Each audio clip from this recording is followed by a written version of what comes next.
Hello! Welcome back to my YouTube channel. ඉතින් අද most requested video එකක් අරගෙන තමයි ආවේ. ඒ තමයි හැමදේම කරලා හැම ස්ටයිල් එකක්ම දාලත් තමන්ගේ කොණ්ඩේ කොහොමද ලස්සන තියාගන්නේ. සමහරු බයයිනේ මේ දේවල් කරොත් කොණ්ඩේ යයි, කොණ්ඩේ ඩැමේජ් වෙයි කියලා. මේක විශේෂයෙන්ම වැදගත් වෙයි ටීනේජර්ස්ලට. එහෙනම් අපි යමු වීඩියෝ එකට. ඉතින් මුලින්ම මම කියන්නම් මගේ කොණ්ඩේ මොන වගේ විදිහට තිබුණේ කියලා. ඉතින් මට ඉස්සරේ ඉඳන්ම ලස්සන ස්ට්‍රේට් හෙයාර් එකක් ඝනකම හොඳ කොණ්ඩයක් තිබුණේ. ඉතින් ඔයගොල්ලෝ හිතන්න එපා මෙයාලා නම් කොහොමද ලස්සන කොණ්ඩයක් තිබිලා තියෙන්නේ එහෙම කියලා නැහැ. මම දැකලා තියෙනවා එහෙම ලස්සන කොණ්ඩයක් තිබිලත් මේ කාලේ වෙනකොට දැන් මට අවුරුදු 26ක් වෙනවා මේ අවුරුද්දට. මේ වගේ කාලේ වෙනකොට එයාලගේ කොණ්ඩේ thickness එක අඩු වෙලා damage වෙලා ඔය වගේ දේවල් සිද්ධ වෙලා තියෙනවා. ඉතින් එහෙම නොවෙන්න මම මොනවද කරේ? මම ඒක ඇත්තටම හිතලා කරපු දෙයක් නෙවෙයි. නමුත් නොදැනුවත්වම මම කොණ්ඩේට කරපු දේවල් නිසා මට අද වෙනකන් කොණ්ඩේ ලස්සනට තියාගන්න පුළුවන්. ඉතින් මම කිව්වා වගේ මම විතර ෆොටෝස් දාන්නම්. ඉස්සරමයි කොණ්ඩේ හරිම ඝනකමයි ලස්සනයි. ඉතින් මම ඉස්සර කරා මම remedies hair care remedies මම හරියටම use කරා. ඒයින් එකක් මම කලිනුත් මගේ TikTok channel එකෙත් කියලා තියෙනවා. මම කරා පොල් තෙල්, උළුහල්, ඒ වගේ පොඩක් එක රත් කරලා කරපිංච දාලා ඊට පස්සේ තෙල් එක දානවා. මම උළුහල් කිව්වනේ උළුහලුත් දානවා. ඉතින් මේක අනිවාර්යයෙන්ම සතියකට පාරක් මමයි අක්කි අපි දෙන්නම මේක කරනවා. ඉතින් මම හිතනවා ඒක මගේ කොණ්ඩේ හැදෙන කාලේ නේ දවස්වල කියන්නේ මම අවුරුදු 12 13 ගැන කියන්නේ. අවුරුදු 11 වගේ නම් තමයි. ඉතින් මම ඒක වරද්දන්න නැතුව දානවා. ඊට පස්සේ මම තව තෙල් එකක් මම පාවිච්චි කරා උබේසේකර කියලා. ඒක ඔය ගොඩක් බෙහෙත් බඩු කඩවල වල තියෙනවා. අන්නේ තෙල් එකත් මම පාවිච්චි කරා උබේසේකර කියලා තෙල් එකක්. ඒකත් හොඳයි. මට ෆොටෝ එකක් හම්බුනොත් දාන්න. හැබැයි මම මේක එහෙම ලොකුවට මම විශ්වාස කරන්නේ නැහැ. ඒක මගේ කොණ්ඩේ වැවුණා එහෙම කියලා. හැබැයි මට කොණ්ඩේට එහෙම හානියක් උනේ නැහැ ඒක දැම්මා කියලා. මම ඔය මුකුත්ම දැම්මා. අතරමතරම පොල් තෙල් ටිකක් හරි දාන්න අමතක කරන්නේ නැහැ. කවුරු හරි කියනවා නම් කොණ්ඩේට ඔයිල් කරන එක, ඔයිල් ට්‍රීට්මන්ට් කරන එක වැඩක් නැහැ කියලා කොණ්ඩේ පෝෂණයට ඒක බොරුවක්. මම දැක්කා ගොඩක් දෙනෙක් කියලා තියෙනවා. කියන්නේ කොණ්ඩේ සම්බන්ධ වෙන්න ගොඩක් ස්පෙෂලිස්ට්ලා කියලා තියෙනවා. ඔය තෙල් දාන එක තරම් එච්චර ඒක ඉම්පෝටන්ට් නෑ කියලා. මම හැබැයි ඒක විශ්වාස කරන්නේ නැහැ. මොකද එහෙම නොදා හිටපු අයගේ කොණ්ඩේ මට දැන් හොඳටම පේන නිසා. ඉතින් අනිත් එක තමයි මම බිසේක එකෙන් එන hair oil එක අනිවාර්යයෙන්ම මම එකක් ඉවර වෙන්න එකක් මම පාවිච්චි කරා.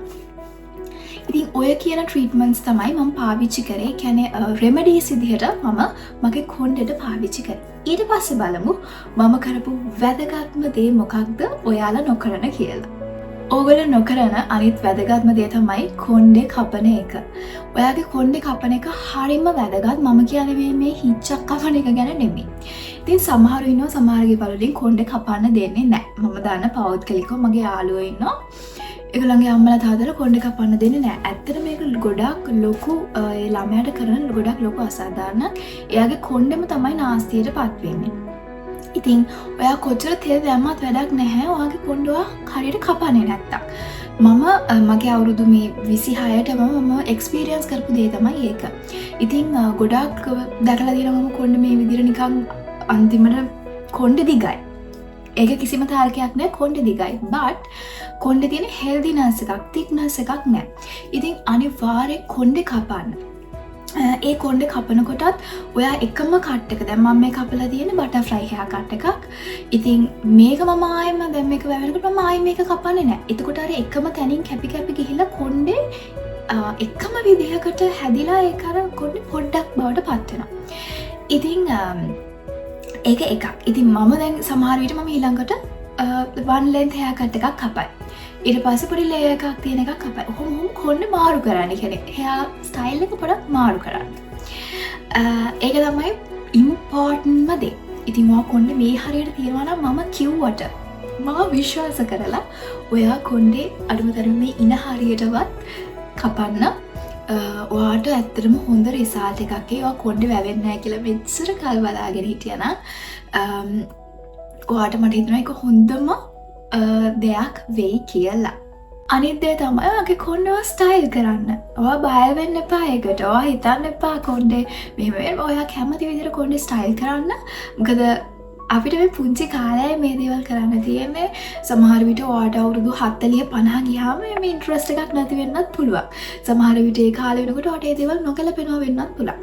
ඉතින් ඔයා කැමති විදිහට කොණ්ඩේ ස්ටයිල් කරන්න. හැබැයි ඔයාගේ කොණ්ඩේ ට්‍රීට් කරන්න අමතක කරන්න එපා. අනිවාර්යයෙන්ම ට්‍රීට් කරන්න. ඔයා මොන දැන් මම උදාහරණයකට ගත්තොත් එහෙම මම කොණ්ඩේ කලර් කරා 3 පාරක් 4 පාරක් විතර මම කොණ්ඩේ බ්ලීච් කරලා තියෙනවා. ආයෙ නම් කරන්නේ නැහැ. ඔයගොල්ලොත් කරන්න එපා. ඒක කවුරුත් අවශ්‍යකවත්. ඒක කොණ්ඩේට හොඳ නැහැ. මම මේ ඉස්සරහ වලන් මතකද මම රෝස පාට කරා. ඉතින් මේ කොහමද මම බ්ලීච් කරලා තියෙනවා කොණ්ඩේ. ඒ කරලත් මම මේ විදිහටම ඉන්නේ. මම මොන දේ කරත් සමහරු කියනවා කලර් කරාම කොඩිල් තෙල් දාන්න එපා, ඔයිල් ට්‍රීට්මන්ට් කරන්න එපා, පොල් තෙල් දාන්න එපා, කලර් එක යනවා. මම ඔය කිසිම දෙයක් ඇහුවේ නැහැ. මගේ ට්‍රීට්මන්ට් ටික මම හරියටම කරා. ඉතින් මම සැලෝන් එකකට ගියලා මම තනියෙන් ඔයාලට හොඳම දේවල් ලංකාවේ ඉන්න ඔයාලට අඩුම තරමේ පොල් තෙල් ටිකක් හරි කොණ්ඩේට දාන්න. දාලා හොඳ මසාජ් එකක් කරන්න. ඒක තමයි මම ඔයාලට ඕවර් ඇන් ඕවර් කියන්නේ. කොණ්ඩේ කපන්න, කොණ්ඩේ ඔයිල් කරන්න, ওই වගේ දේවල් කරන්න. ඉතුරු ටික මම තව ටිකකින් කියන්න. අනිත් දේ තමයි ඔයාගේ කොණ්ඩේට ඔයා ආදරය කරන්න.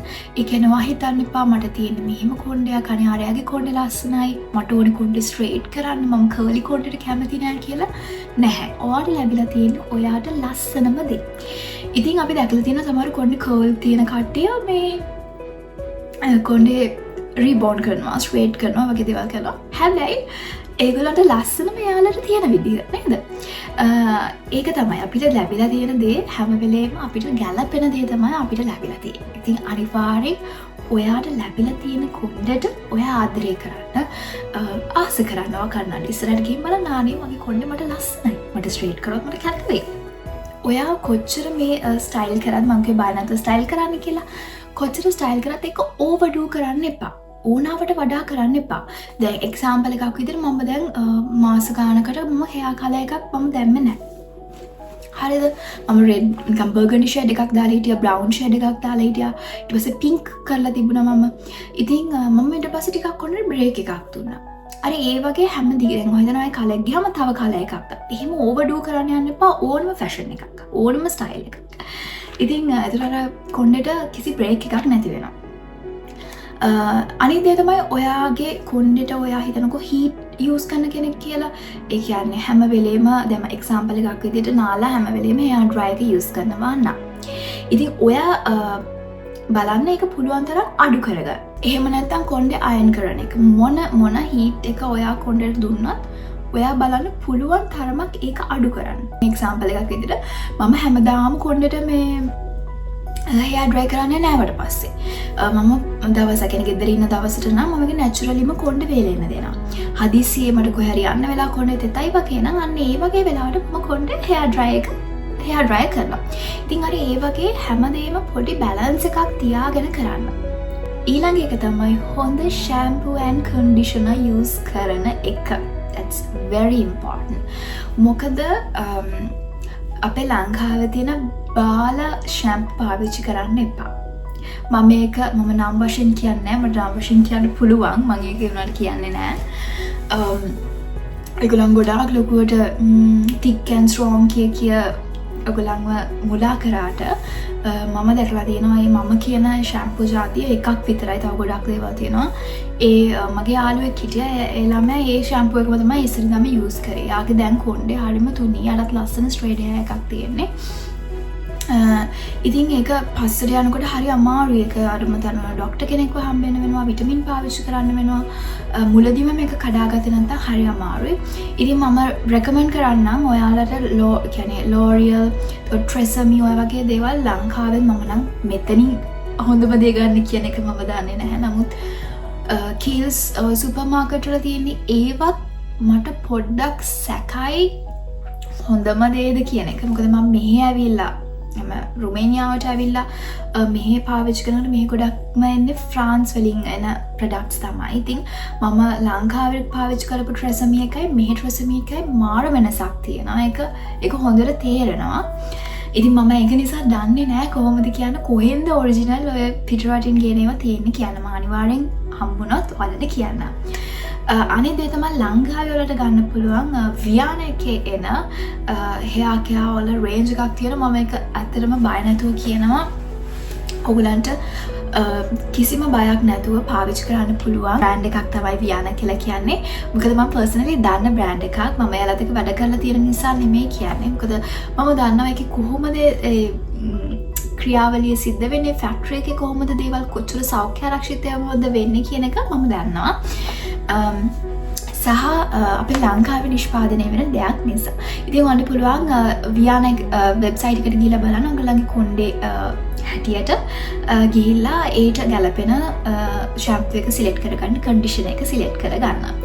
ඉතින් ඔයාට හරියන ගැලපෙන හොඳ ෂැම්පූ කන්ඩිෂනර් එකක් පාවිච්චි කරන එක හරිම වැදගත්. අනිත් දේ තමයි ඔයාගේ කොණ්ඩේ පීරන එක. ඉතින් මම කියන්නම් මගේ ටීනේජ් සීසන් එකේදී ඒ දවස්වලදී ෆෝන් එකම නැහැනේ. මට තිබුණු ලොකුම වැඩේ තමයි සෙල්ෆ් කෙයා කියන දේ. මම හරිම ඒ දවස්වල නම් හරිම ආසයි ලස්සනට ඉන්න. මට දැන් හිතෙනවා මම චුට්ටක් ඒ දවස්වලට වඩා ටිකක් අඩුවෙන් දෝ මම දේවල් කරන්නේ කියලා. anyways කොහොම හරි මම ඒ දවස්වල කොණ්ඩේ හරියට මම රැට නිදා ගන්න කලින් අනිවාර්යෙන් කොණ්ඩේ බ්‍රෂ් කරනවා. කියන්නේ කොණ්ඩේ පීරනවා. හැබැයි වල කර්ලි hair එකක් නම් තියෙන්නේ. පොඩ කර්ලි hair පීරුවාම අර බූසි වෙනවා. එයාලගේ hair care routine එක සම්පූර්ණයෙන්ම වෙනස්. ඉතින් ඒ වගේ routine කරන ලංකාවේ ඉතින් ඉන්නවා content creatorsලා. ඔයාලා මේ videos ගිහින් බලන්න බලන්න. මම කියන්නේ මේ මගේ වගේ කොණ්ඩයක් තියෙන කෙනෙකුට එහෙම නැත්නම් සාමාන්‍යයෙන් normal hair එකක් තියෙන කෙනෙකුට කොණ්ඩේ පීරන එකත් හොඳ මසාජ් එකක් කොණ්ඩේට. ඔයගොල්ලෝ ඒක දන්නවද? එතකොට නිදා ගන්නකොට කොණ්ඩේ ඩැමේජ් වෙන්නේ නැති වෙන විදිහට ඔයා නිදා ගන්න ඕනේ. මම ඒ දවස්වල කරේ කොණ්ඩේ ගෙතුවා. කොණ්ඩේ ගොතලා තමයි මම නිදාගත්තේ. ඒකත් කොණ්ඩේ වැවෙන්නේ. ඔය ඉස්සර කාලේ කරන කියන දේවල්නේ අපිත් මහ ගොඩක් ලොකුට හිතන්නේ නැහැ. ඉතින් මට මතකයි මෙන්සර් කොණ්ඩේ ගොතලම තමයි නිදාගන්නේ. ඒතර මම කොණ්ඩයක් දිගයි. දැන් නම් කොණ්ඩේ ගොතන්න බෑ. උදේ නැගිනකොට ඒක නෑ. අනිත් දේ තමයි කොණ්ඩේ ලූස් hair නිදා ගන්න පුළුවන්. දාඩියයි නම් පොඩක් අමාරුයි. නමුත් ගොතන එක ඕඩර් කරන්න බැරි නම් දැන් මම කරන්නේ කොණ්ඩේ මේ ලූස් hair තමයි මම නිදාගන්නේ. ඉතින් මට හිතෙනවා කොණ්ඩේ ඩැමේජ් වෙන එක අඩුයි කියලා. ඔයාලගේ අදහස මට කියාගෙන යන්න. කරන්නම හොඳ නැති දෙයක් තමයි කොණ්ඩේ බන් එක බැඳලා ටයි කරලා මෙන්න මෙතන නිදාගන්න එක කරන්න එපා. ඒක කොණ්ඩේ ගොඩක් ඩැමේජ් වෙනවා. ඉතින් ඒක තමයි මගේ ඊළඟ ටිප් එක. අනිත් දේ තමයි එකම hair style එක දිගින් දිගට කරන්න එපා. මොකද්ද මම මේ කියන්නේ? ඒ කියන්නේ සමහරව පාවිච්චි කරලා ඒ කියන්නේ සමහරව පුරුදු වෙලා ඉන්නවා මෙන්න මේ වගේ sleek bun දාන්න. දැන් sleek ponytail දාන්න. ඉතින් අර කොණ්ඩේම උඩට පීරනකොට අර මෙතන දැන් මගේ එක උනා. මගේ තියෙනවා තාම. මේ ඔයාලට පේනවද දන්නේ නැහැ. මේ තාම මේ කොණ්ඩේ මේ හරිය චුට්ටක් මේ හිමිට තමයි කොණ්ඩේ වැවෙන්නේ. මොකද මම ඉස්සර ඩාන්සින් කරන දවස්වල මම hair bun එක හරියට මෙහෙම උඩට බැඳලා තමයි මම ක්ලාස් එකෙම ගියේ. ඉතින් ඒ දේවල් නිසා එතන කොණ්ඩේ පොඩ්ඩක් යන්න බලනවා. ඉතින් ඔයගලන්ට ඇති මේ අත්දැකීම්. යාර එකම hair style එක කරන්න එපා. දැන් ඔයා හැම යනවා නම් හිතන්නකෝ දැන් example එකක් විදිහට dancing class එකට ඔයා හැම යනවා නම් ඔයා ගෙදර ඉන්නකොට බලන්න middle side දාලා එහෙම කරන්න. වෙන කොහේ හරි යනකොට දැන් මේ මං වගේ මෙහෙම දාගෙන ඉන්න. එකම hair style එක කරන්නත් එපා. ඒකට කොණ්ඩේ අර එකම විදිහට grow වෙන්න පුරුදු වෙනවා. ඉතින් අනුවේ වගේ කියන දේවල් මේ පුංචි දේවල් වලින් ලොකු රිසල්ට් එකක් ගන්න පුළුවන් තව. කියන්නේ ටික කාලයක් ඔය ඒ දේ කන්ටිනියස්ලි කරනකොට. අන්තිමටම මම කියන්නම් ඔයා ඔයාගේ කොණ්ඩේට ආදරය කරන්න, ඔයා ඒක නිග්ලෙක්ට් කරන්න එපා කොණ්ඩේට.